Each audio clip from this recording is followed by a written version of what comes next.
Hey, everybody, thanks for joining me for another episode of Monstrous, the podcast.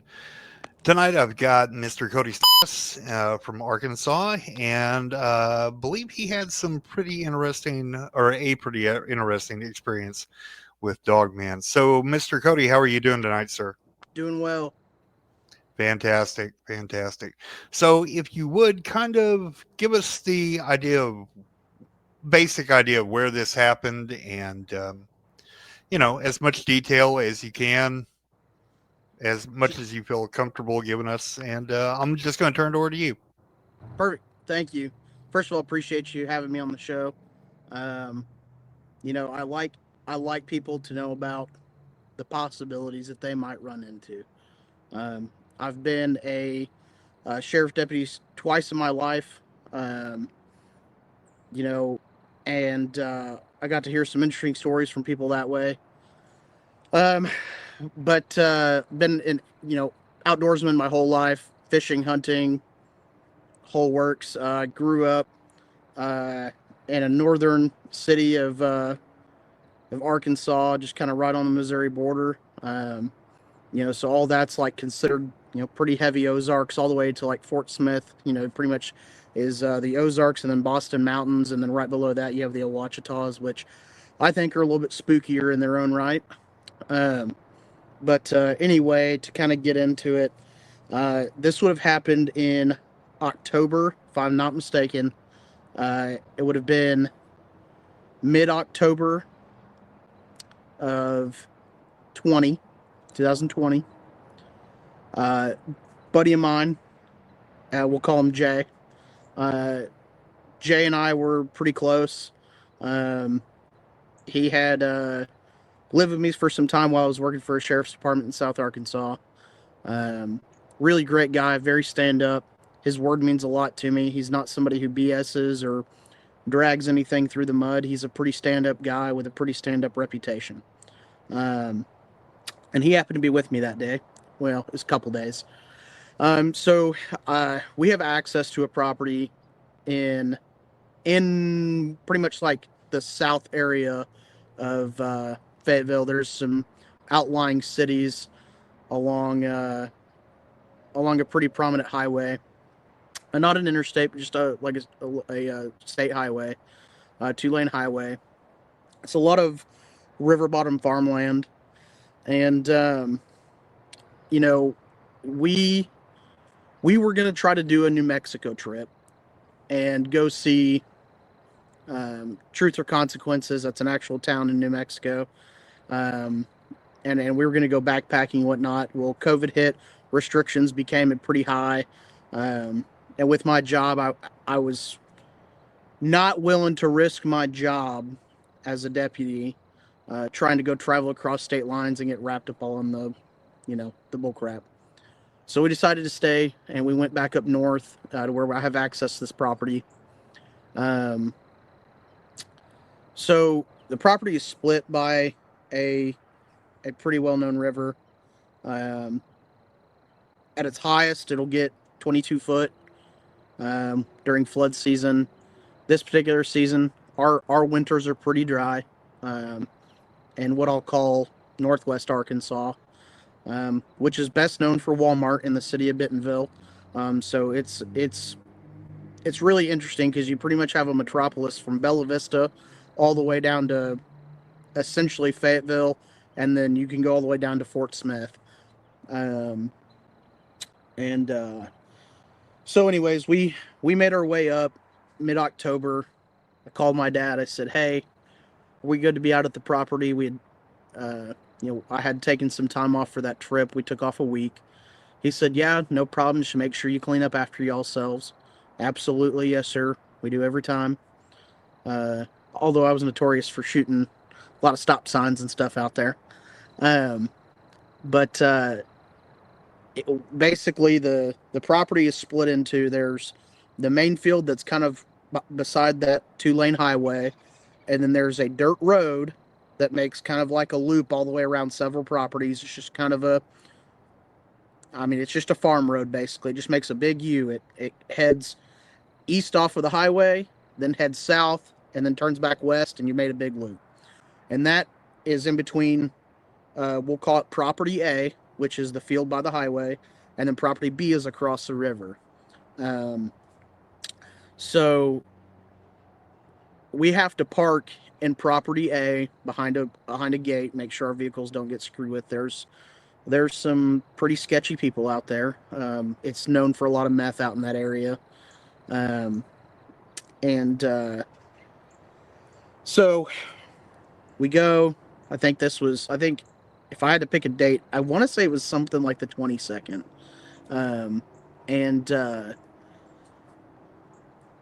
We parked, got all of our gear out. We're both experienced woodsmen, so we carried a little bit more than necessary. At the time, I was shooting a 16-inch 5.56, and with a 77 grain Black Hill Sierra Match King, which that's kind of an important part of the story. It's a really hard ammunition to get a hold of in quantity. It's best known to be used by our special forces. It's a really heavy hitting round for the small diameter round that a 223 5.56 is, and it packs an absolute punch. I've used it several times to take a number of game animals, and it is absolutely devastating. Anyways, I got a new gun, put a new optic. We were going to zero our rifles, both Jay and I. We took firearms. We both have pistols, both have rifles, both have multi-day bags because we didn't want to hike stuff back and forth across the river. Because in October, this is a spring-fed river, so the water's probably sitting around 43, 44 degrees. Not something that I want to go dip my nads in every time I want to cross the river. I'm only about 5'4", so everything on me gets wet. And so we hike everything across, including a cooler. We had built a deer blind several years prior. It sits on 8-foot tall posts. They're 8 foot from the point that they're cemented in the ground. There's 3 foot of that underground cemented. We had bought 12s, cut it down to 11. Built a frame. It's basically a small cabin on stilts. You can sleep 2 people side by side with a third down at the very end laying sideways, just about. And it's just big enough for 3 people and chairs to sit side by side. There is a window to your left. It's just like a half slider, so it's got one side of it slides and the other one's stationary. It's about 16 inches wide each window. There's one on the left, 3 in the front, 1 on the right, nothing in the rear. Which there's a patio on the back with stairs that goes down to the bottom. All hand built by me and my father and a friend of his. So there's no windows or anything in the back. There's just a door, and we do have a door lock on the inside, and it's a padlock from the outside when we're not using it. The field that sits out in front of us is a kidney bean shaped field. So if you're imagining this at home, not viewing the video, if you laid a kidney bean with the highest arch point of it facing away from you, that would be your aerial view of this field. So the front of the field is kind of flatter, and it has some really tall grass. I don't really know what kind it is. I would just say it's, it almost kind of looks like a wheatgrass almost. And it goes up about 4 foot high. It comes to about my mid-chest, my nipple level when I have to enter it, and that's on the wood line. Everything else on your corners is capped by bamboo, and behind us is wood line, and we're inside of that wood line behind us. There is a small runoff that is behind us that's about 10 foot deep. When you're looking at it at the bank, it could be a little bit more. So it's a pretty substantial drop off behind us.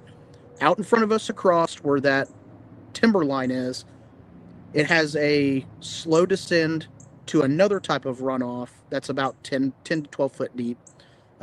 So essentially it's kind of encapsulated by 2 runoffs, this whole field. The left end, which would be the north end, if you're looking east, your left would be your north. That's got bamboo, and then it kind of disappears around the corner, and then that kind of turns back to timber. And then off to your right, it's pretty much solid bamboo all the way around which your right would then be your south. And it's just kind of all encapsulated by bamboo until it hits the tree line behind you, just to set the scene, which is important. Our first night, and I've had some really weird gut feelings out there before, like I was being watched, which I didn't think was too impractical. There are some farmers. The farmer tills this and takes the grass for hay. So he hays it quite often throughout the summer and spring. At this point in time, it had just been hayed, so the grass was as tall as the grass in your lawn. It's very short. Essentially, the whole reason for the trip was to kind of just get away and get to do nothing and shoot a shitload of ammunition. That was the whole thing. Just zero in rifles and maybe do some night hiking around. There were some full moon settings that were coming up, which I'll get into. The one detail that I did not express in the other podcast in which you went to go get reference on, there was one detail that I had left out that was semi-important. So our first night there, we got there probably, I think, around noon that day. Went, set up our cooler and everything outside, ate some sandwiches, just kind of BS the very first day. That night, we stayed up and we were going to see if maybe we could shoot some hogs. We have a feral hog issue, and it caused, we'll call Mr. The gentleman that hazed the field, we'll call him Mr. D. Mr. D sustained almost $1.5 million in damage to his equipment due to the ruts and everything that the hogs were turning up, which, when you're a farmer, that's a pretty substantial loss. So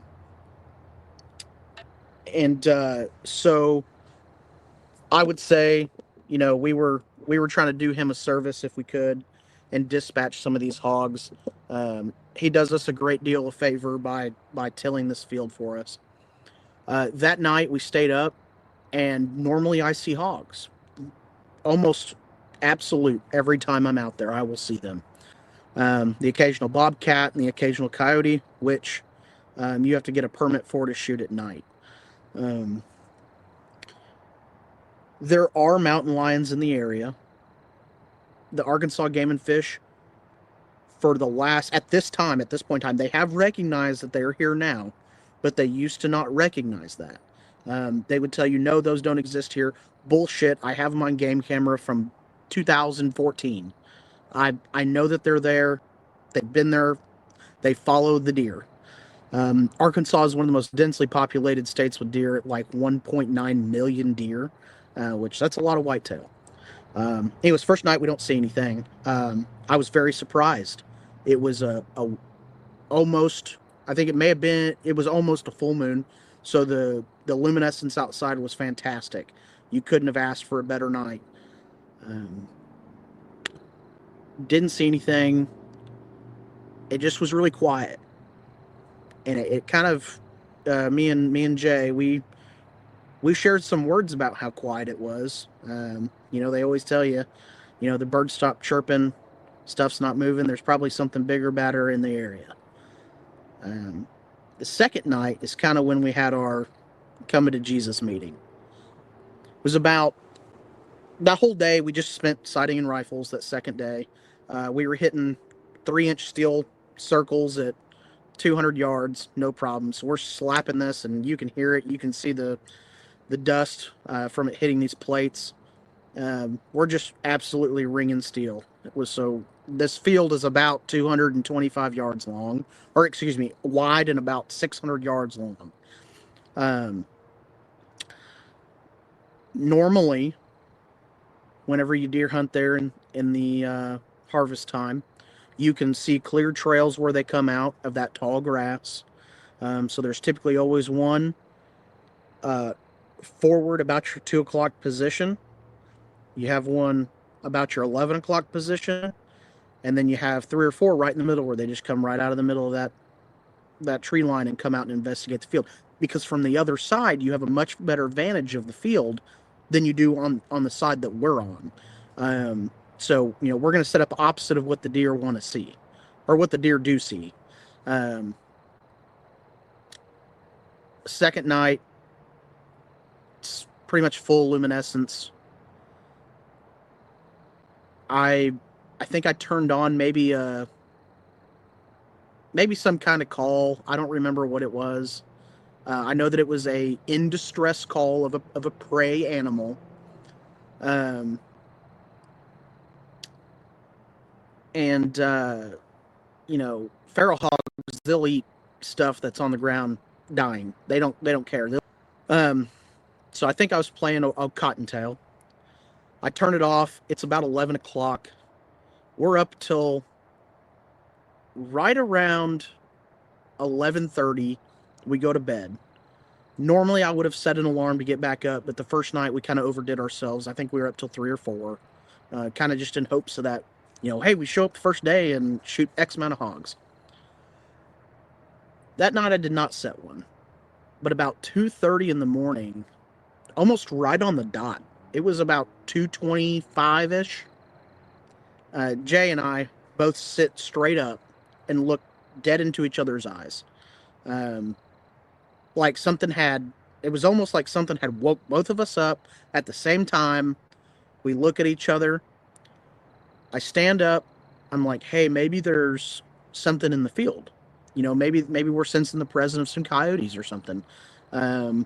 Which the coyotes out there can get really big. I was thinking maybe more along the lines of a mountain lion or something was out there. But I've never personally seen one out on this property. I have at our property in northern Arkansas, right on the Missouri border. And there's been reports of them, as far down as Texarkana. So there's no telling, right? I've just never seen them. And I know that one's been in the area. Man, that cat scared the crap out of me. I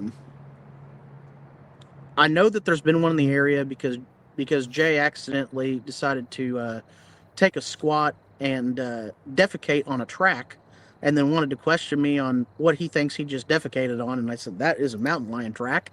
Good job, buddy. And so we know that there was one close at some point. But I'll get to where the getting's good. We sit up 2:30 in the morning, look dead into each other's eyes, and we both have lights on our firearms, some good ones. I mean, you can identify a target 300-400 yards away with this. No questions asked. It will illuminate it. So I slide open the door, and I noticed, I say the door, the window, like the shooting window. I noticed as I unlocked it, I looked up, kind of with my eyes up and to my right, about that 2 o'clock position. And I saw some eyes that I'll never forget. And they were at that, like where those animals would come out at. But during the summer and early harvest time, those trails go away completely.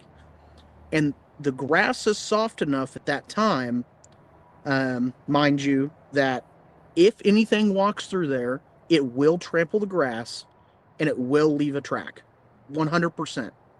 I promise you. It's in a river bottom. It's all soft ground. Right. I look up and to my right and I see the most and I can't really describe the color of eye. I know I did in the other podcast. I want to say it was just like a really piercing yellow, but it was like really abnormal. It was almost like fluorescent in its own right. And the thing that struck me the most, besides the color, was the distance apart that these eyes were. I've never seen something at that distance have that eye spread. I would almost go with, they were probably, I can't even tell you. I mean, they were, if I can show you, I mean, they were probably at least just right on the inside of my shoulders width apart, which that's probably close to like 14 inches. It was massive. I know, obviously grizzlies up north, their heads are absolutely huge. People do not understand how big these bears really are. But to have a 16 to 14 inch span in Arkansas, that's very abnormal. There's nothing that I know. A mountain lion's eyes are very close together in the front of its head. So I ruled that right off the bat. I thought about black bear. Black bears are pretty close together as well. And I've seen some big black bears killed, but none the size of what I saw. So I said, dude, do you see that? And he kind of snaps his head up. He goes, dude, what is that? I said, I do not know. And mind you, we have not shined it with a light yet. So the whole eye shine thing with a light was not happening like you would see in cattle, coyotes, any other, the nocturnal lens reflection was not happening. Very quickly, I can't tell you exactly how quick it was. Like I saw them, threw open the door, threw down the gun, and it didn't register in my mind until I was hitting the pressure pad with my thumb that it registered that I haven't even hit this thing with light yet, and its eyes are shining at me. I said, dude, I don't know what the fuck that is. Shoot it. And and I said, I don't know what the fuck that is. Shoot it. He said, are you sure? I said, fucking shoot it. So I made a noise at it to see if I could get it to flinch or move or something. And it's like it like kind of like cocked its head and like ducked its head really funny. You know, like how you talk to a dog in a human voice and it'll kind of turn its head at you? Right. That's very much what it looked like. At the same time, like that night, not anything was moving, no noise, anything like that. Anyway, I said, shoot it. So when we both shot it with light, you could see everything around it clear as day. But you could not see the thing itself. Could not see it. It was like it was absorbing all the light that we shined at it. There's a certain type of black called Vanta black that will absorb like 99% of light that gets shined at it. You can make a round spherical object look flat because of the color. It was almost like that. The way that I described it when I first talked to about it, I keep saying his name, so you'll have to keep blurring it out. I'm sorry. When I first talked to Jay about it, I said, did you see how it ate the light? And I didn't mean physically eat it. What I meant was like when you shoot, like if you shoot a deer with a gun and it like doesn't buck or anything, and it kind of just staggers, we say it ate a round. It's like it had no reaction. Same thing. When we shot this thing with light, before we actually flipped safety off and shot at it, which I'm not condoning shooting at something that you don't know about. I know this property very well. I know there's nothing in the background. There should be nobody out there. And I'm actually pretty sure I made a vocalization. When I first saw it, I want to say that I said a vocalization said that if you're a person, let us know. And then I said, kill it, kill it, kill it. And we both fired. Well, not but several hours ago were we hitting 3-inch discs at 220 yards. So we aimed right between the eyes of this thing. I think he said he aimed a little bit lower. He was aiming more for like an upper thoracic area. And I went just kind of right between the eyes, floating a little bit low. If we had hit, which we did, we heard the impact of the round. It was like you had hit a subwoofer box with a bat, like just that deep oomph sound when it hit, like it slapped. You could physically hear the report come back from it hitting the object. When it made that noise, I was like, we absolutely have nailed whatever this is. Absolutely, unequivocally, we for sure hit this thing. So we absolutely hit this thing 100%. Um, the eyes went away. Um, the eyes, I wasn't really sure. I knew that this thing was big just based off of knowing where the brush line meets the tree line. And then the bamboo is also, 16 foot tall. This is not, I say it's bamboo. It's like Arkansas River cane is what it is. Mm-hmm. But it's really tall, like 16 foot. Um, 14 foot minimum, I would say. Um, man, I'm getting chills just thinking about this, dude. When we made the really dumb decision to get out and go across the field and just see if there was blood. The reason that we shot, I haven't really, I guess, described the reasoning behind my execution of shooting, was when I threw a light on it, all that ran through me was fear. 100% fear. I don't go into fight or flight very often. In the professions that I've been in, you can't do that. That's how you make mistakes. That's how you make really bad calls that get you in a lot of trouble. I have very rarely ever been put in that position. And unequivocally, I was scared to my core. The other feeling that I had was almost like demonic in a way. It was really, it was almost like I could tell it was looking specifically at me and not like in the blind, which I'm using blind interchangeably with, a place that you hide from deer. But it's 8 foot off the ground. So we're looking at least eye to eye, if not a little bit higher, up at this whatever it was.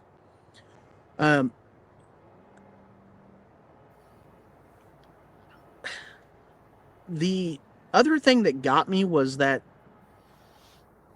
what was looking at me, the reflective shine, which wasn't reflective, it was like it had luminescence itself. It wasn't like completely spherical like an iris would be. It almost looked more like teardroppy shaped almost. Like you could tell just even at that distance, it was so clean cut. It almost looked like somebody had an LCD screen and was like and just had drawn it on a screen and projected onto a screen. Like it was so fine. Like it wasn't like starbursty like if you had astigmatism or anything like that. So it was very odd how it was portrayed. As soon as we shot,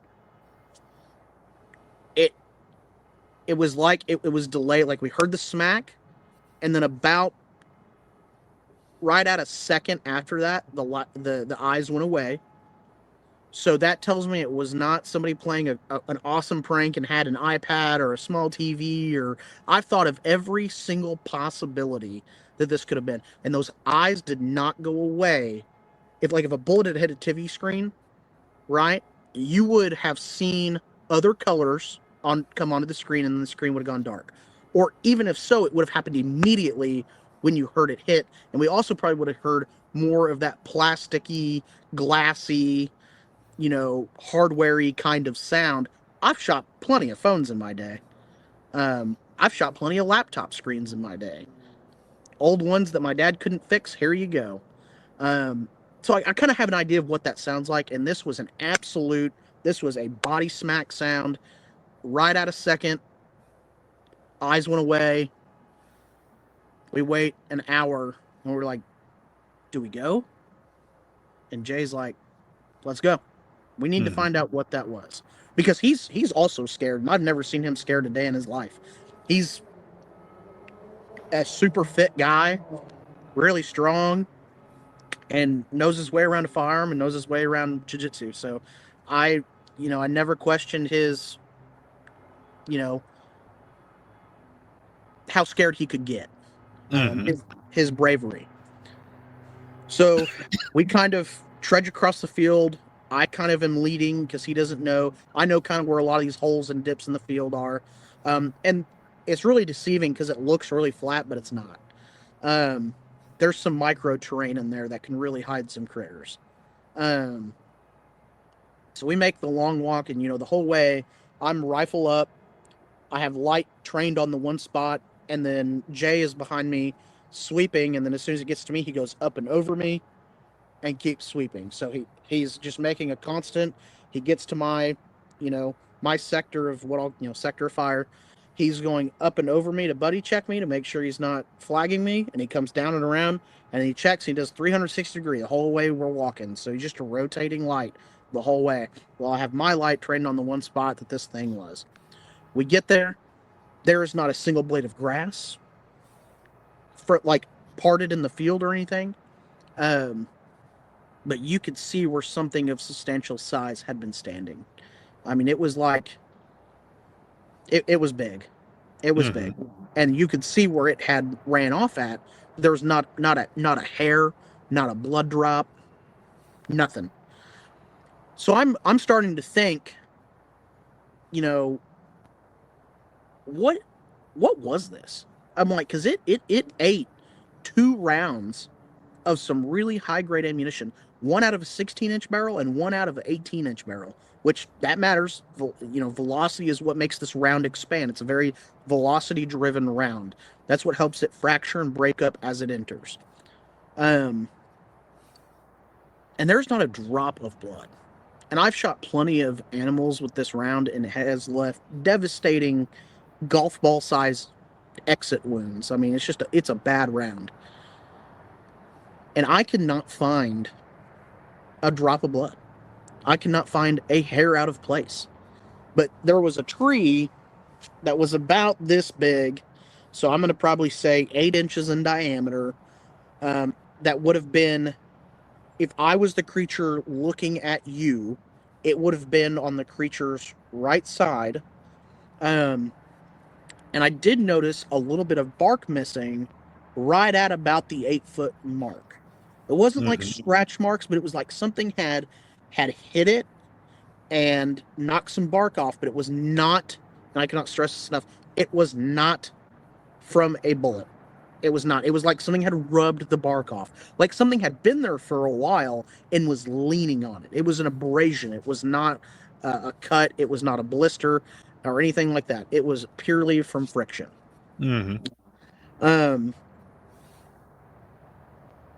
So I start asking Jay where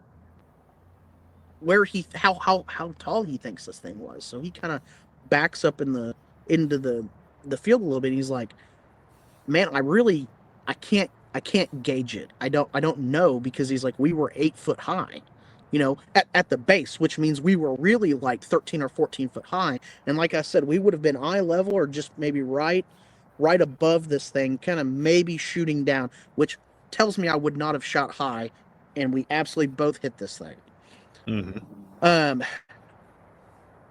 So then I'm like, okay, well, I'm starting to get like really, uncomfortable, and I'm like, dude, let's just go back. So we go back. It's now like, close to 4 a.m. Everything's kind of frosting over. We go back and we start talking. We start holding things up, and we're like trying to gauge the size of the eyes. And essentially what we came back to was the eyes itself would have had to have been the size of a Gatorade bottle on the bottom, or a Coke can, basically. A Gatorade bottle is just a little. Okay, I say that it is not the circumference of a Coke can; it's that bottom inside ring. So it's about that big around, which I'll call right at 2.5 inches in diameter. Which I don't know anything besides, some kind of a aquatic mammal that has an eye that big. Maybe an elephant eye. No elephants in Arkansas. It's Right. just not happening. And they also don't have bioluminescence in their eyes either. Mm-hmm. Um. So, anyways, I didn't do it. If you hear the sirens, it wasn't me. I just, if I tell this story in my house, I don't believe in, when I speak about these things, I don't like being in my house. I don't like to invite anything in my house, and also it will scare the shit out of my wife. She Not a likes problem. hiking and she likes hunting, so I was not about to ruin that for her. But anyway, we make it back. We're comparing sizes of what we think the eye is. A Coke can, the bottom ring of it was not a Coke can, it was definitely a beer can. Um, we're like, okay, hey, and I don't really drink. I have a heart. I was born with transposition of the great vessels, so I don't drink. I drink very rarely, so I definitely don't get drunk ever. Mm-hmm. And I can count on one hand the amount of times I've been like that in my life. I'm almost 30 years old. So anyway, we pretty much determine bottom of a Coke can. So then we start talking about how tall. And I said, well, that mark was at 8 foot. Just right at. I can only imagine. I'm 5'4", so I can get right at about 6'3" with my reach above my head, and it was still another 1.5 feet away from the tip of my finger. We determined that by basically the next day going out there and setting up something in the tree where we think it was. We basically put something on a stick and raised it up, and I went back and said higher, higher, higher, whatever, and until I knew basically how tall it was. And I think that it was, every bit probably 10 foot at least. So I think what I came to the conclusion was Sasquatch, right? But I've had other encounters that I don't really know. They don't really correlate. Something tells me it wasn't that. Then we learn that the university had came out to property A and had done a dig, or attempted a dig, and they found a extremely large burial ground from some extremely ancient civilization. And I wouldn't say civilization, but a people. Very, very, very old, a mass grave. They attempted to dig on day one. I'm kind of fast forwarding here. I'll go back in a minute. Fast forward. They attempted to dig first day, hydraulic leak. Second day, electrical failure. Third day, a actual engine failure. Fourth day, they actually just removed their equipment. They only got so they LiDAR'd the ground and found what they were looking for. But when they attempted to dig to recover it, everything failed. They couldn't figure out why. It was bust after bust after bust after bust. Well, I know why. I'm sure they know why. Mm-hmm. But they're just going to blame it on equipment failures. So I think that in the span of them doing this, they were messing with something that shouldn't have been. I've had some other really crazy encounters on that property where I've thought I've heard footsteps right. They almost feel like they should be inside of me or sound like they're inside of me. Because they're just right here. I've had deer walk in a straight line to me, stop dead their tracks, flip around the other way without doing the head bob, the sniffing, or anything. It was like they hit a glass wall, turned around, and walked the other direction. While that's right before or right after that sound had happened next to me. I've also felt the extreme presence of go away, you're not supposed to be here, go away. Every time I walk out of that property from attempting to hunt there, a rabbit will run out in front of me from my right side to my left side every single time, and it will hop all the way back to my truck until I'm in my truck, and then it will go into the brush. When I attempt to leave, there'll always be a sound over on my left side where the gate is when I'm attempting to leave property A and get back on the dirt road. The very last time that I was at that property, I had that same experience with a rabbit. I only sat for 1 minute in my deer stand and got down because the presence of something bad is going to happen to you if you ever come back was so great that I dang near pissed my pants. Mm-hmm. And I don't feel as though I get sketched out by people that bad, but this was definitely not people. Right.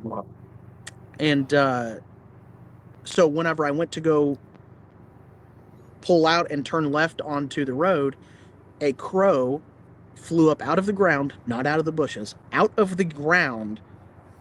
A crow flew up into the tree, and then when I made the left-hand turn, it flew eye to eye at about 6 feet off of my truck window, all the way until I left the property line, then turned back and went the other way. I can get into that later.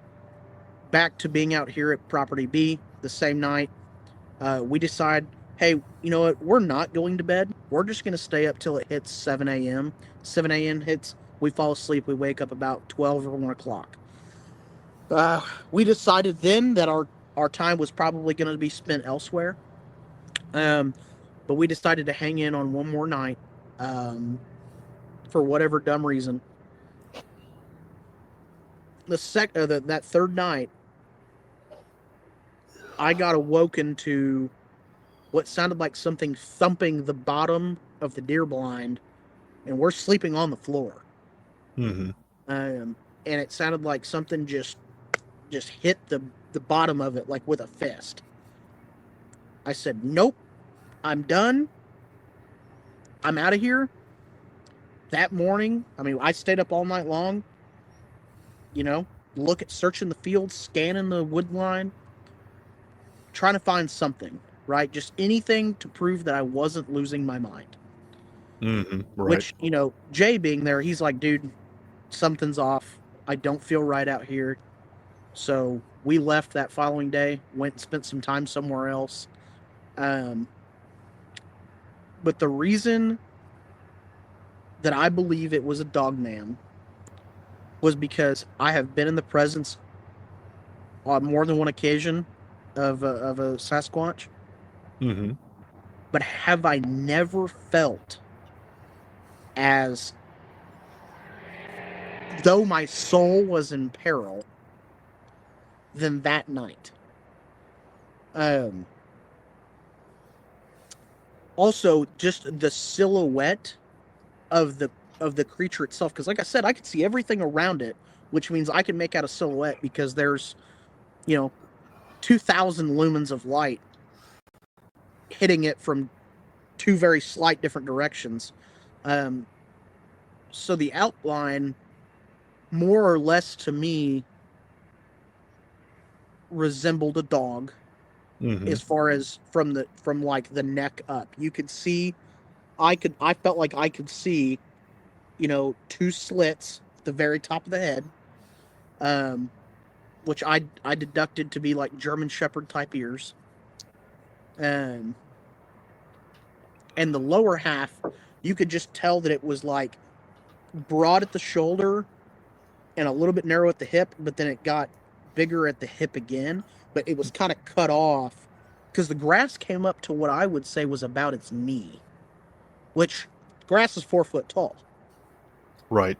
So I think what it was doing was, I think we had gone over there, we had stirred some shit up with all of our shooting, and just playing music and just hanging out, which normally I'm against. When I'm in the woods, I'm a quiet person. But COVID and being a sheriff's deputy was pretty strenuous. So I really just needed some good R&R and to just be able to be a kid. I think I was probably around 23 at the time. So I just kind of wanted to be a kid, a young man, and just cause some shenanigans with my best friend. I think that is from around there somewhere. And I think it uses those bottoms, those deep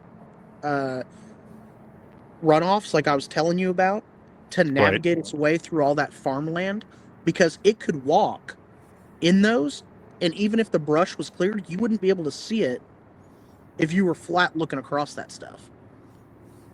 So I think it uses those to maneuver all around those properties, because there's several properties, and there's a cattle property, which, by the way, they had several cattle come up missing. There was also an excessive amount of deer carcasses found over the last several years, like an absolute excessive amount. Like, we're talking like over 15 deer carcasses found on some of these properties that we're around. But we have the riverfront property. But there's been cattle. There's been cattle come up missing. I don't know about killed and left, but definitely missing. So I think that something's going on. I think 100% there's either a pair, or maybe just a lone. But they're dogs. They're paired. They come in pairs, right? And I feel like, obviously, I know they have the strength. I know they have the speed. They can hunt down anything I want, but it makes it more effortless if there's more than one. What I think it was doing that night was, I think it was trying to watch us without obviously being seen. And I think that's what woke us up. I think that it was leaned up against that tree, so it just had its shoulder and maybe possibly part of its head leaned up, just surveying us, just watching us. It also could have been hunting and not known. Like, it could have known we were there, but maybe we had left. It may not have established, because we weren't there long enough for it to establish a pattern of life on us.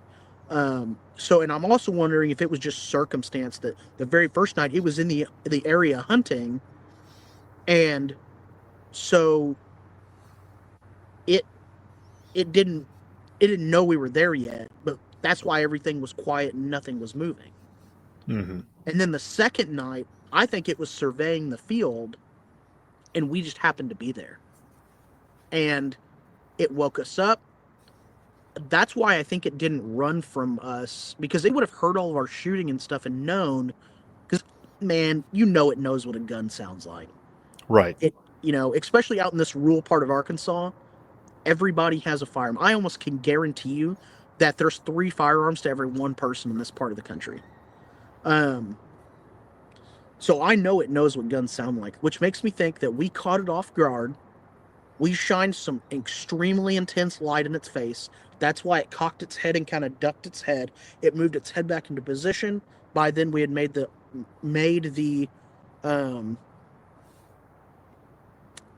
choice to shoot.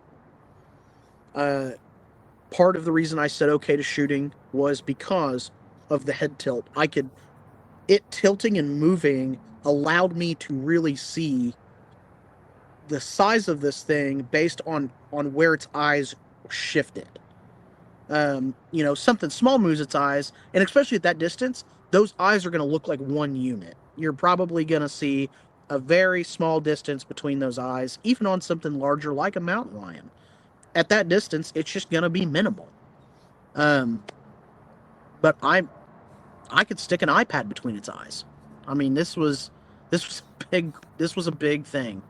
So I am pretty much sold on the fact that it was a Dogman.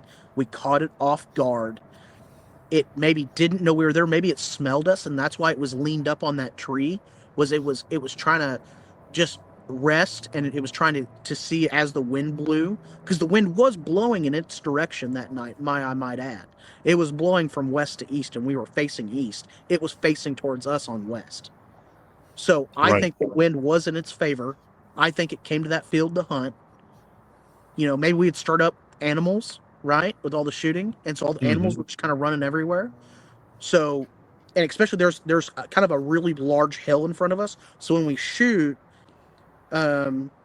several seconds after we shoot, you can hear kind of a crack come back, but it's more of a crack and not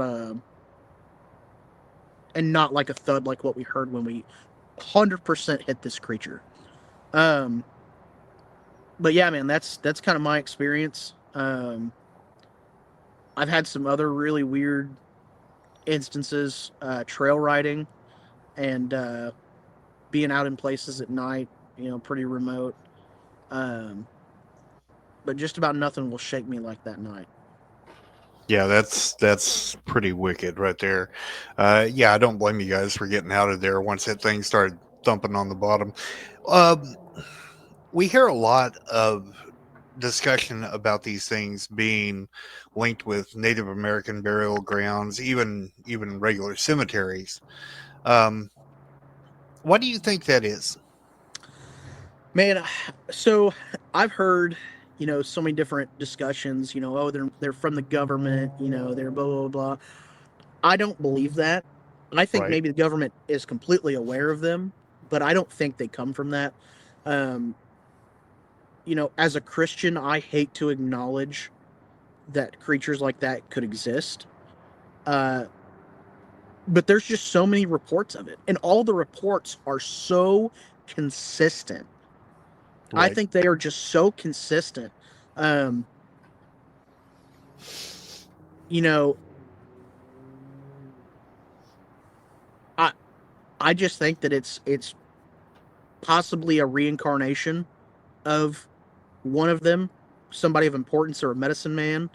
Um, I don't like using the W word that we all know from like up in the UP and whatnot. Hmm. Um, I don't like speaking things into existence at all. Um, but I think that it's along that track, or maybe, in my opinion, it's more like a protector of those areas.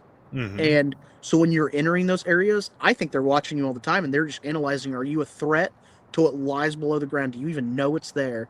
Which, and I think in our case, I think they are a flesh and blood creature to some extent. And so they do have to feed to Hmm. nourish themselves. Um, but, um, I'm not sure. I'm really not entirely sure. I have noticed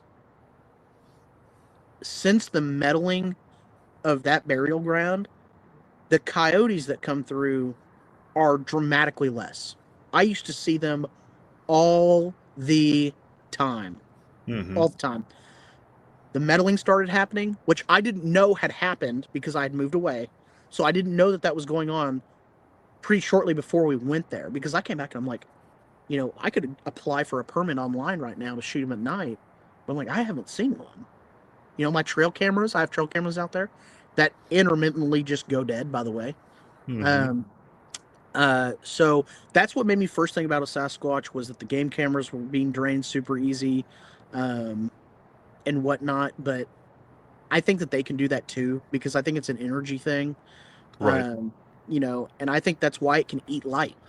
I think that's realistically why it can eat light is because it is literally taking the energy from that light, which is a visible source. Light is energy, and it eats it. And I think that's why I think maybe it's part of their like cloaking mechanism, right? So you can't see detail on them.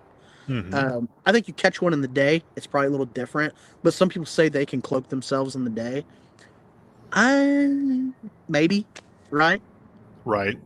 You Right. know, they could. Um, my experience was pretty much at night.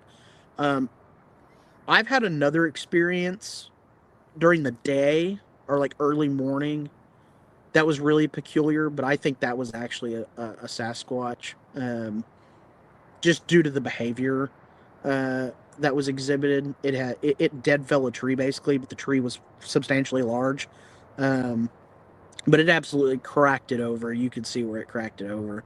Um, so yeah, I definitely 100% think that it was a dog man for sure. Right. Now, did you guys ever experience any audio like howls, growls, anything like that? So first, I'll tell you, um, we used. I don't know the terminology of the type of or the cut of wood we used, but basically We used like 4x1 or 4x1.5 inch thick to, put down for the base on the deck, which is Right. also the bottom of the blind. That thud cracked 3 of those like substantially. Hmm. So whatever hit it did it with a lot of force because I can hit one, but I'll break my hand. Yeah. So whatever force it had, it hit it hard. It lifted me up off the ground. I was in the area where it hit, and it actually lifted me off the ground with a thud. Um, but I'm sorry, what was your question?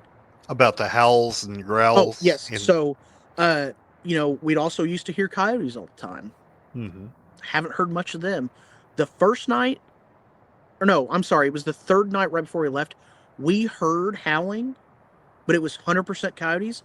But then something cut them off, like really fast, which they normally will go for a long time. Hmm. Several minutes, they can be howling. And it was like we heard like a like something had like strangled one. It was very peculiar. I didn't hear I didn't hear one try to mimic it or howl back or anything. But something definitely, it sounded like one got hit by a car, and then there was some yipping, and like you could like hear them, like one or two of them were in pain. But I mean, it was seconds. I mean, sub 5 seconds probably.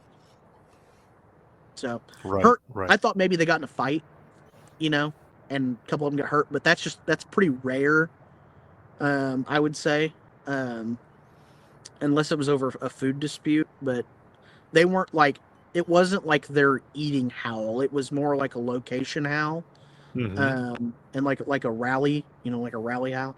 So that was the only thing I ever heard, but I don't think it itself made any noise. I think that it went and silenced them out.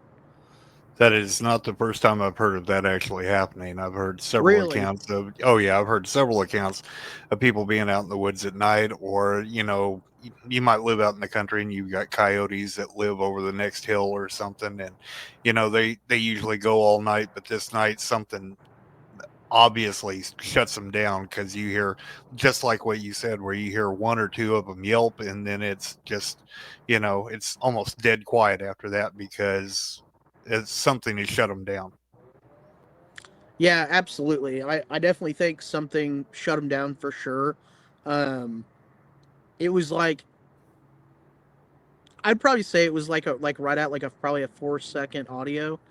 Um, I've heard some other questionable things out there.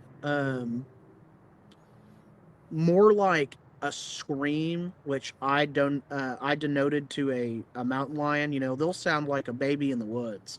Hmm. Um, they I seriously, when I first heard one, I thought somebody was twisting a blade inside of a baby. I really did. I mean, it was Hmm. really brutal. Um, and So yeah, that's my experience with it. Um, Ask another question. I might be able to give you some more information. I'm not. Sure, not a problem, not a problem. Did you guys ever find any tracks, any We strange structures or we anything like found that? we found depressions, but they weren't obvious like prints. They were Hmm. more like where something had been standing and had bent over the grass, like for sure, but it had never made its way out into the field. It's like you could kind of see where maybe it had broke a couple of branches, kicking it with its knee or something, of some deadfall. Hmm. And then you could see where it was standing and where it had been leaning. Because again, that's what I think it was doing. I think it was going to hunt in that field. It smelled us. It leaned up to try to maybe catch a better smell. Um, that's pretty much it. So, have you guys ever seen any odd structures like tree breaks at a high point in a tree, or Sure have. anything else, kind of like X's or any of that stuff up there? Um, I've definitely seen some like high tree breaks. Um, I've seen some. I've seen other structures and other properties. I've seen several extremely large trees, stuff that would take several grown men to intertwine into like basically a teepee, right, or a lean-to shelter. I've seen the trees that have been bended over. I see those all the time up in, in northern Arkansas on the Oklahoma border. I Mm-hmm. live now down by the Oklahoma-Arkansas border, um, midway down Arkansas. Mm-hmm. And so I live pretty much 2 minutes from the Arkansas River. Um, but I've seen some really odd structures at other properties. I've seen tree breaks and tree bends at the property that I was on. Right. Right.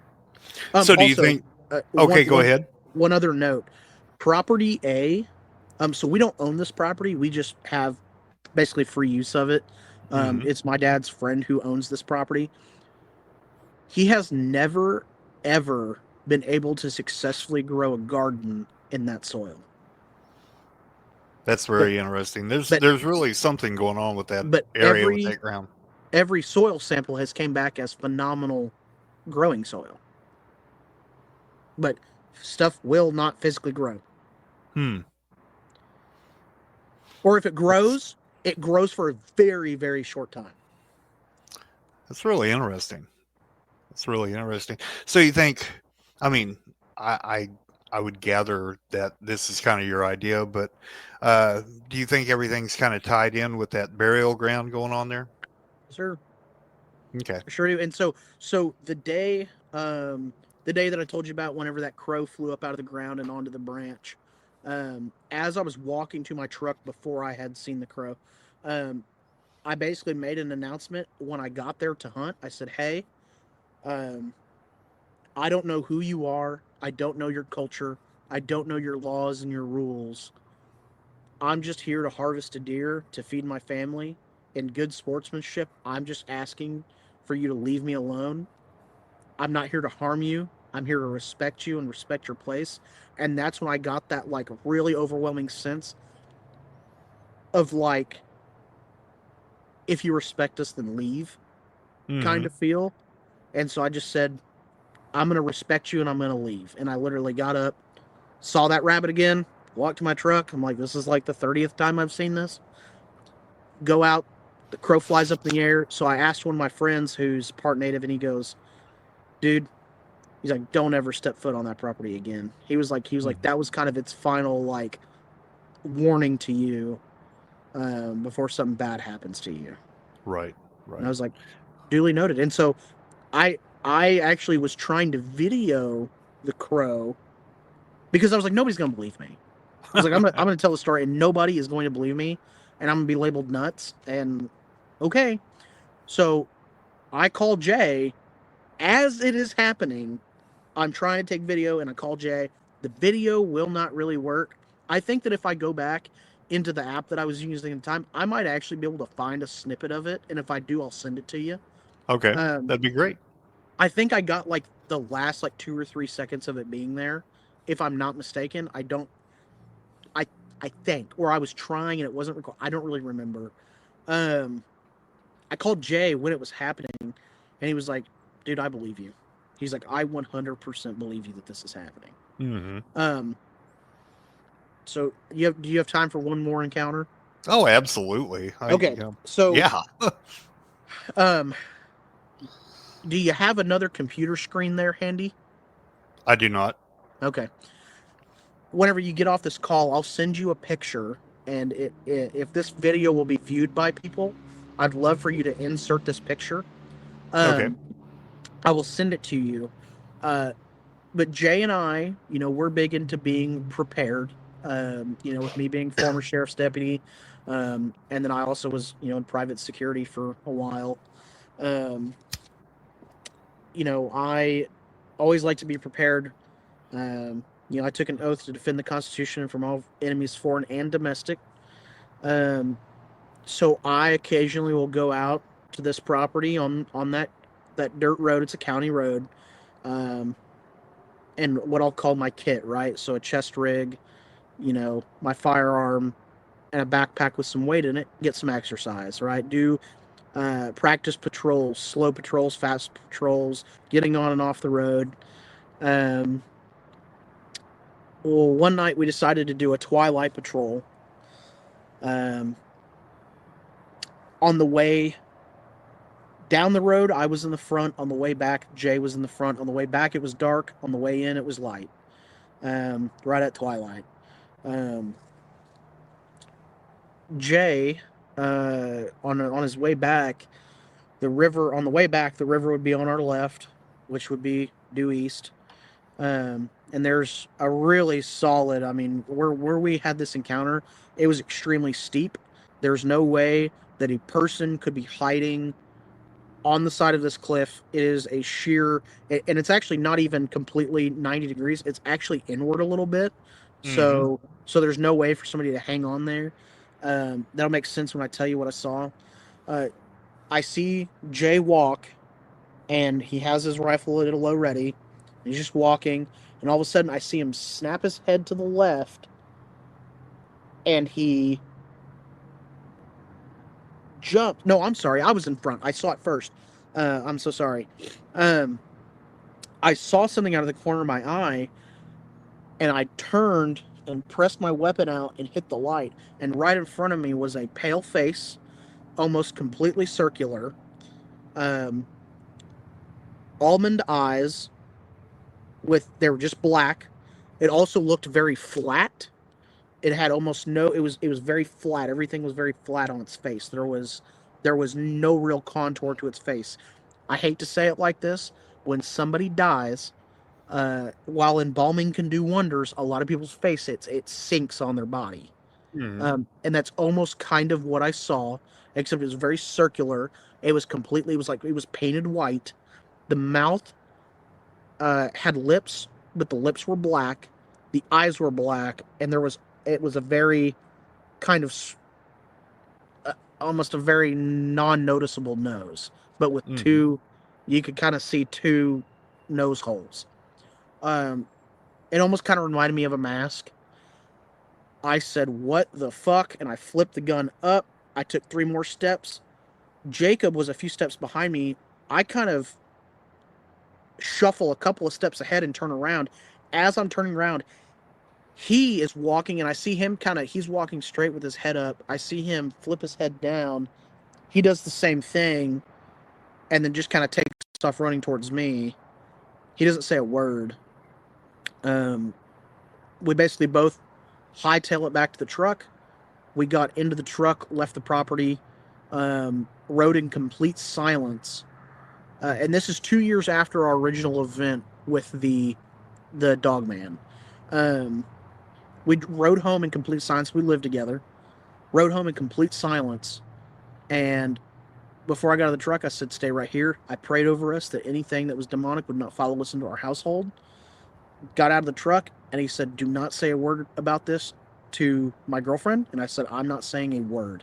He goes, "Tell me what you saw." I said, "No, you tell me what you saw." And basically, we decided to write it down on a piece of paper. We wrote it down on a piece of paper, traded it, and it was almost the exact same thing. Oh man.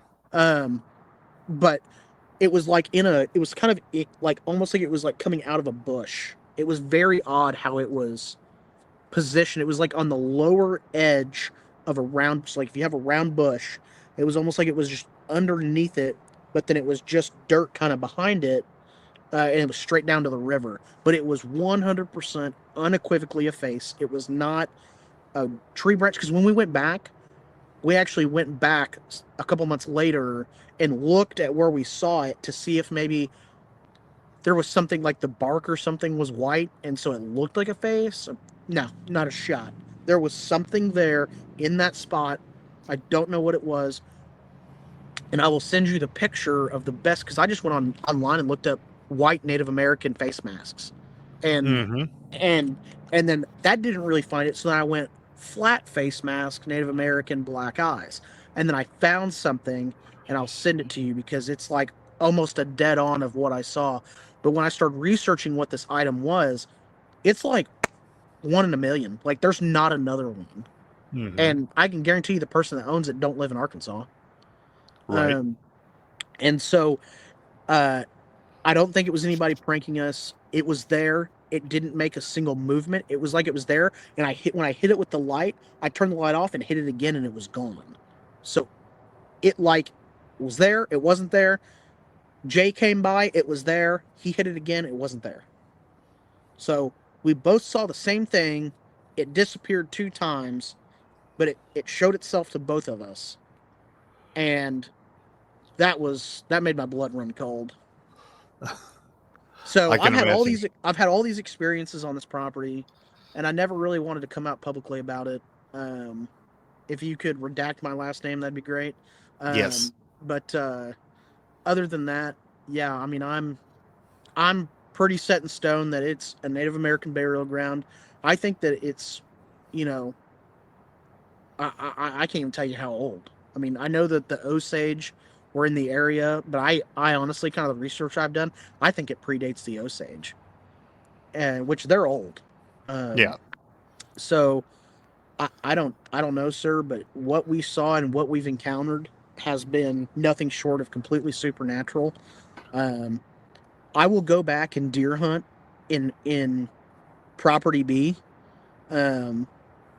I refuse to even park my truck on property A. Mm-hmm. I don't. I park it on the road. I park it on the road and walk down the embankment and cross the creek. I do not even park on A at all. Yeah. And what something Now, else that's crazy though is that that gentleman that owns that property has chickens. Not a single chicken ever been killed. that is interesting, especially if there was Bigfoot, behavior or, happening on that land, because generally Sasquatch, for some reason, likes to eat chickens. Yeah, So, I mean, not a yeah, single chicken has ever showed up missing. that's very interesting. So, I deal a lot in folklore, and especially Native American folklore in Arkansas. Have you ever heard of anything referred to as stick Indians? Uh-uh. Okay, so even the Native Americans feared these things. They were generally considered to be, oh, well, I guess in the Native American way, they kind of thought of them as like what you and I would think fairies or the Fae were. Yeah. Yeah, so sometimes they would cloak themselves with white masks, and then they would cover themselves with brush that they would find, and that's how they would cloak themselves. Man, no way. Yep. Yep. I've That's actually, that's pretty I've much actually, because it was like it was sitting like that face was sitting. There was like brush up here, but there was brush here, and when we mhm, went back, it's just solid rock ledge over the edge. right, right. So yeah, Man, don't tell me that. I've actually got a book out. It's called Monstrous, Arkansas, and there's an entry in there about the stick Indians. So Okay. if you ever get interested in it, or you want to look up stick Indians, you might look that up, and that may help you out a little bit on that. But yeah, even the Native Americans were afraid of these things because they were considered cannibalistic, because they would theoretically eat people. So Man, that's crazy. I think that may be why I had the feeling of like just get away from it. But like what was odd though was like it definitely felt demonic, but like it mhm, didn't want to hurt me. It was just showing us that it was there, yeah, which to me kind of lines up with the whole thing where it's asked us to like leave and stuff, but I think it was like I think maybe it thought maybe we were getting too comfortable or something, or maybe it just wanted to show us because it knows that we're not a threat to them. yeah, you know it's and it possible. and it was just being like, hey, you've seen a dogman, you've seen, which I consider as like the protector of their realm, right?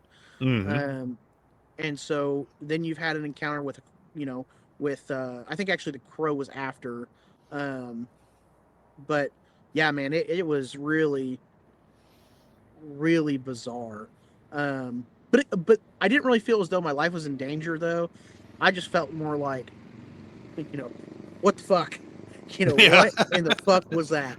Um, it almost looked kind of like the eyes of like a Jason's hockey mask almost. Hmm. And like kind of like how like the original one was really round, but there was like no painting on it. The lips, they were defined, but they were like solid black. The nose was like it kind of a nose like mine, very like who-ish almost. Hmm. It just was kind of flat, Didn't really turn up, but it was like it was just flat. I don't know how to explain Right. it. Yeah, I got it. Yeah. If I get a chance, I'll locate the illustration that I have in that book and I'll send it to you. Yeah, that'd be great. Yeah. Well, that's fantastic, man. Did you have any other encounters you wanted to talk about while we're here? So yeah, I had an encounter, um, back when I lived with my ex-wife. Rest her soul. She passed away in 2024, in June of a car accident. Mm. Um, she had really turned her life around and was making great waves in the community, and had reaffirmed her life to Christ, and she was doing really good. And so it was very tragic what happened. Um, when I was living with her and her parents, we were really dumb and young. We got engaged really quick. Um, they had a hand built by her father. I say her father, her stepdad, a cabin out on Beaver Lake, and she'd always joked about there being stuff out there. This was like my first real encounter with a Sasquatch. Um, she always joked about stuff and how she, saw a few things as a kid, and uh, stuff would go missing around their property. He had like a wood shed, where he made some really massive, like not small at all, but like conference sized live resin poured tables, Mm. out of slabs of oak and pine and everything else. So I mean, these were like 3,200 pound pieces of wood. I mean, they're just huge. Um, and he had a massive supply of epoxy. Um, he could have made me a hockey rink if I wanted it. And but the window to the bedroom that we were staying at was right at about 9 foot. Um, and it faced towards his wood shop, which faced the gravel driveway. And then up to our left, it was a really steep incline into the woods. And back behind the shop, it was kind of a softer incline over the hill into the woods. But the woods were right on the back of the shop. I mean, it was right there. They had a very long front porch. Um, and, you know, the light, she had a motion light right above that window. And we were getting woken up in the middle of the night because that light was coming on. And so I did a few tests because I'm like, well, who's walking up here to the house at night? He had always told her, oh, it's just a raccoon, whatever. So I'm like, okay, bet, just a raccoon. We're gonna find out.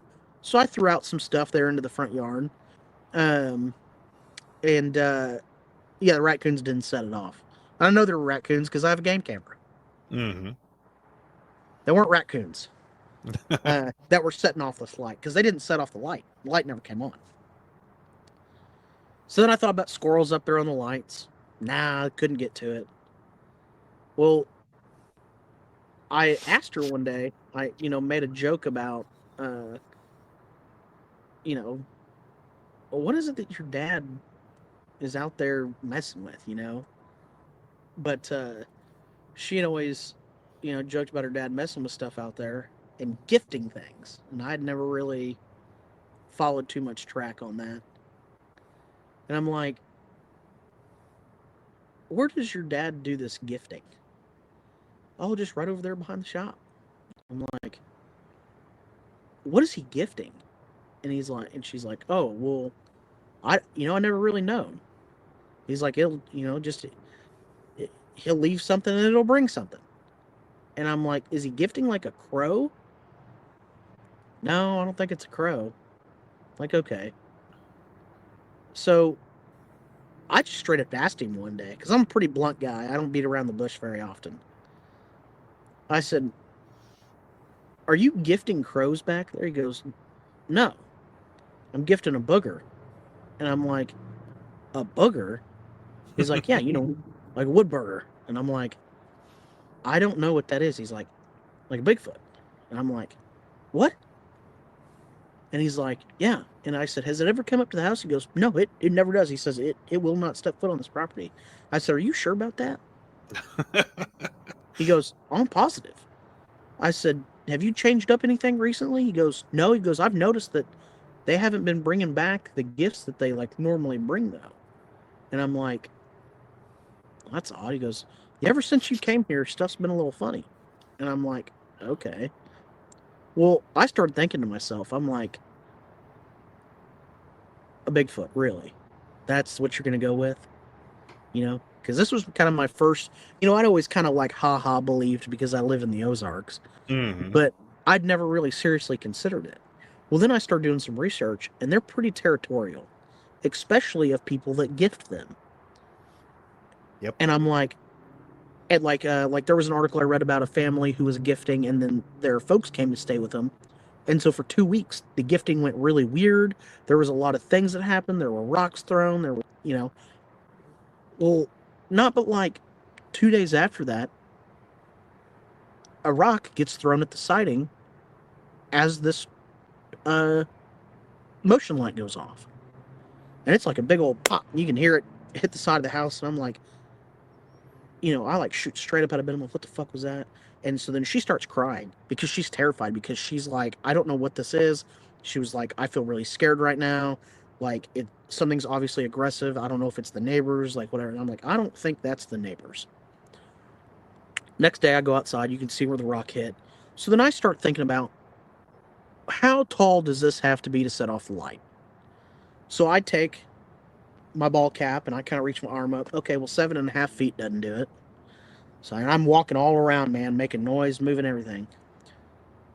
I finally realized that it took about right at 8 foot, right at the bottom edge of the window, to set off that light. And that used to be her childhood bedroom. And I think that he installed that light in there so they wouldn't mess with her. I truly believe that. Here I come, a male, into this house that I don't belong to. Right. If it's watching, which I felt like I was watched a lot while I was there, I just always brushed it off, right? As always, probably got a camera in there so I don't get too handsy with his daughter, I'd kind of always brushed off that. No, that was not the case. It kind of came to fruition a couple days later. I'm sitting on the front porch before work. Everybody else had left really early that morning before daybreak. I'm out there right at daybreak, and I get a rock about this big thrown onto the front porch. And I look, and all I can see is this thing as it's kind of ducking. I like see it duck. It looks up over this stump. It stands up and turns and goes off the bottom of the hill. Never saw it again. Reddish brown, but really dark. I mean, it looked like your classic, a semi, like, I won't say like really a conical head, maybe a little bit more prominent forehead. It had a lot of hair even up into its face, but up into about right here. But you could see the skin all the way around here. You could see the skin all the way around here. Pretty long facial hair. It was real long. Stunk like garbage. I mean, it was textbook sighting. Right. As textbook as it gets. And I had actually noticed the smell before the rock, because I was like, well, maybe they dumped the trash, the trash bag broke while they were taking it out or something. And I realized, well, they don't take it out the front. They take it out the back where the carport is. And so I was like, well, that's, not it. And that's when I happened to like look up as that rock was hitting the deck. And yeah, I was like in total disbelief. I didn't know what to, but he had already confirmed that they were there. So I wasn't surprised. But I was really surprised that it was actually real. I thought he was fucking with me the whole time. And but I never really felt like afraid of it though. I felt like it definitely wanted me to shoo away, be gone, like it was annoyed with me. But not, and I don't think it, because if it wanted to hit me with the rock, it could have hit me with that rock. But it was more, I would say that was probably like right at like 40-ish yards, if I had to take a roundabout guess. So if it wanted to hit me with the rock, it would have, and it could have. I think it just wanted to get my attention, and we moved out pretty shortly after that. Right. But I mean, it was textbook, man. It was so tall. It was so big. You could see the muscle on his chest when it stood up. I mean, it was like freaking C-bum after a weightlifting competition or a bodybuilding competition. I mean, it was just, Mm-hmm. it was super muscular. It was definitely a male. I mean, its fucking arms were huge. I mean, it was huge. And which is really funny because Beaver Lake's pretty semi-populated. You know, it's a super popular lake, but I think that where they live at on the lake, it's, you know, houses every couple hundred yards, you know, and I think it knows its way around there. And I think people see it all the time, and I think it's just kind of one of those hidden secrets that they, you know, they know it's there. I think they all kind of gift it, is what it kind of seems like. The way that her stepdad talked, it seemed like, you know, that was pretty normal for people around there. So I think it was just kind of one of those things where they were just keeping their mouths shut until I saw it for myself. Yeah. Yeah. Well, that's pretty amazing. You've had a lot of amazing encounters, Cody. I don't know why. I think more than anything, I don't want to hurt any of it. The only reason that I shot at that thing was because I felt the most deep, intense fear that I've ever felt in my life. Right. And I mean, I've been in a legitimate fight for my life before, Mm-hmm. um, and it was even realer than that. I mean, Yeah.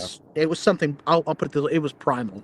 The fear that I felt was so primal, that I honestly almost didn't even remember shooting. It was just, I heard just the crack, the slap, and it was done and over with. And, you know, so I never intended to mean it harm. I really didn't. I just was overcome with fear. Um, and ever since then, though, every time I go back, I have it's almost like an understanding. Mm-hmm. I just feel, every time I go, as I'm crossing the creek, hey, I'm here. I'm coming. I'm coming to hunt. I'm coming to hunt only. This is what I'm after. If you want to push some my way, I'd be grateful. I always leave a carcass there every time. I cut up everything and put it in a backpack, and I leave the carcass there. The carcass is always gone the next day. So I think that there's a mutual understanding, um, of, you know, I'm here to do my business. You're here to do yours. I don't step foot on that other property, and I think that they know that, and I think that we have a decent system of trust. It sounds like you do, and that's kind of the way that we try to do it. I know Which, whenever I go out in the woods, I always try to verbally, say why I'm there, what I'm looking for, and just and I kind of think, my intent. yeah, and I think, you know, I've actually taken down the game cameras over there because I want to be respectful, and I Hmm. told them that. I said, you know, I'm gonna take these cameras down because I don't want to disturb your peace. I don't want you to have to tiptoe around them. Uh, and I haven't ever asked to see one again, but I think this year I'm gonna ask, um, if maybe during daylight hours, because I don't want to see that shit in the dark again. Um, I want to know if under daylight hours it would be willing to give me just a glimpse, and and I'll go with no gun. I'll go, which sounds stupid, but ever since that encounter, though, when I've taken a gun, I felt like it didn't want to harm me, but that it was angry that I had a gun. And Right. so, but when I've gone with just like a bow to hunt, it's never been an issue. I've always felt a lot better about it. And it seems like it has that more like, hey, you're using one of our weapons type of thing, you know, like it has a trust and a respect for what I'm trying to do. Um, but if I go with my dad, this is really bizarre. When I go with my dad with a firearm, it's never an issue. I never get that feeling. Hmm. Um, when my dad was young, and it, by the way, my dad does not talk about things. He just doesn't. He internalizes them and he'll take them to his grave. I asked him after that encounter, with Jay, with the what I'm gonna probably assume is the stick Indian.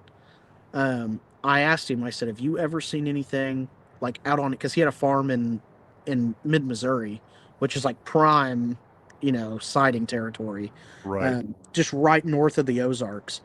Um, I asked him, I said, have you ever seen anything that you can't explain? And he goes, nope. And I mean, he dismissed it super quick, which is how I knew he was lying. Yeah. And so I'm like, are you sure? He's like, yep. Like, okay.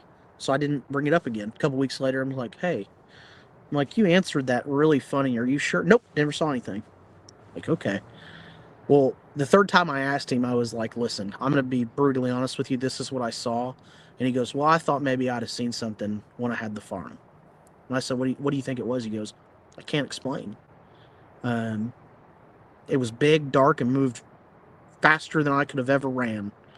And I think it lived on that farm for longer than I had that farm. And so I didn't go back into the bottoms ever again. I just let it be. I'm like, Mm-hmm. okay. So I think my dad has had previous encounters with something, and it senses that when he's out there and knows that he never fired a shot at it, raised a gun to it. You know, and my dad's also like 65 years old. So I think it has this kind of like um, rapport, kind of like a respect with each other. I think he knows it's out there. I really do. I think he plumb knows. Um, but I think he just has a respect for it. And, you know, so I've verbalized several times that I'm sorry for shooting at this thing. You know, and basically the way I said it was, I'm really sorry if I disturbed you, if I hurt you. I was filled with fear that you gave me. I don't know what you are, don't know who you are, or what you're here to protect or do. If this is your hunting ground, I'm sorry. Um, I'm not here to hurt you. I'm really sorry. You know, please don't harm me. Um, if I can leave you something, let me know. And I'd never used to cut up deer ever. I used to just drag the whole thing out and across the river and just Mm-hmm. clean it out in the river. Um, After I had said that, about a week later when I went to hunt, I just got the urge while I was in my truck to take my pack out pack, and I've never quartered out a deer in the field ever. And I did it that day and left that carcass. The very next day it was gone. Mm-hmm. Not 12 hours later. And coyotes can drag a carcass, but this wasn't dragged. This was 100% picked up. You could see some depressions right where it stood over it, and you could see that it was picked straight up and carried away. Oh man. So there was no marks where something had ate it right there. It was completely clean, like it had just been plucked straight up off the ground. No blood or anything. That's So amazing. so I think that it now knows that I don't want any, you know, I don't want the smoke, so to speak. You know, I'm just as content as I could be with its situation. And you know, I think I might ask it again, you know, hey, show me one time and just look at me straight in the face. No teeth, please. And and just show me what you are. And I'll show you what I am, you know, Yep. and just so I can get that hardcore confirmation, and I won't speak another word about it to the day I die. Yep. I just want to know for myself. But I but understand. until I get that full visual, I'm gonna tell people what I saw, because I think that there is somewhat of an elusive danger to them. I think there are good ones, and I think there are bad ones. Mm-hmm. Um, and I think the one that happens to be on our property is a good one, and he doesn't really want to harm you. Uh, I think maybe there's a bad one around, maybe um, that he might be trying to run off. You know, kind of this and you know, antagonist type, you know, hero villain type thing going on. I'm not sure, because I felt a couple of different presence out there. Um, but that's kind of what I've got to say about it. Well, I sure appreciate you coming on here and talking with us. I'm sure the audience is going to enjoy your stories.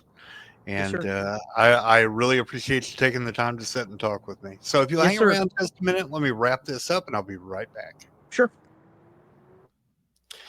All right, everybody. Thanks a bunch for joining us again on another episode of Monstrous the podcast. And as always, make sure you lock your door, lock your windows, check in the closet, check under the bed, because monsters are real and you never know when they're going to come back. Everybody have a great night.